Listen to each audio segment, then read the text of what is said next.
નસવાડી ખાતે યોજાયેલા સ્નેહ મિલન કાર્યક્રમ દરમિયાન બરોડા ડેરીની ચૂંટણીમાં પડઘમ વાગ્યા છે। બરોડા ડેરીના પ્રમુખ દિનુ મામાએ જણાવ્યું કે ડેરીની ચૂંટણી ડિસેમ્બર મહિનામાં યોજાશે। તેની તમામ વિગતો જિલ્લા રજિસ્ટ્રારને મોકલાઈ ગઈ છે। 28 ડિસેમ્બર પહેલા ચૂંટણી યોજાય તેવી માંગણીઓ પર કરવામાં આવી। નસવાડી ઝોનમાં આવેલા દૂધ મંડળીના પ્રમુખોને આ કાર્યક્રમમાં આમંત્રિત કરવામાં આવ્યા હતા, જ્યાં બરોડા ડેરીના ડિરેક્ટરો, સાંસદ, ધારાસભ્યો પણ હાજર રહ્યા।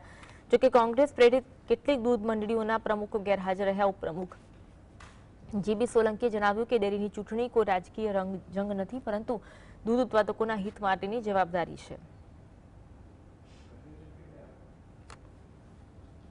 ડિસેમ્બરના એન્ડમાં આવી જવી જોઈએ, એના માટે જે કંઈ કાર્યવાહી ડેરીના બોર્ડ તરફથી કરવાની તમે કરી છે અને જિલ્લા રજિસ્ટ્રારને દરખાસ્ત મોકલી આપી છે। ટૂંક સમયમાં 28 ડિસેમ્બર પહેલાં ડેરીની ચૂંટણી થાય એવી મને બીજી વાત છે કે આ જે સ્નેહ મિલનનો કાર્યક્રમ યોજાયા છે, ડેરીને લઈને, ચૂંટણીને લઈને યોજાયા છે, કારણ કે પહેલીવાર જોવામાં આવ્યા છે સ્નેહ મિલનનો કાર્યક્રમ ડેરીનો। નહીં, ભારતીય જનતા પાર્ટી દ્વારા સહકાર સેલના માધ્યમથી સમગ્ર ગુજરાતની બજાર સમિતિઓ ડેરી ઉપર આત્મનિર્ભર ભારત બનાવવા માટેનો સંકલ્પ છે।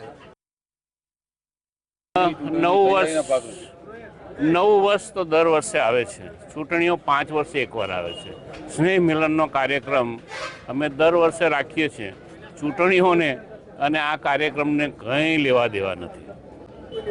વિરોધીઓ માટે શું કહેશો? આગામી દિવસોમાં રણનીતિ કેવી હશે ડેરી કબજે કરવાની? વિરોધીઓ હોય એ વિરોધીઓની ચિંતા કરે, અમારા તો સૌ મિત્રો જ છે, અમારો કોઈ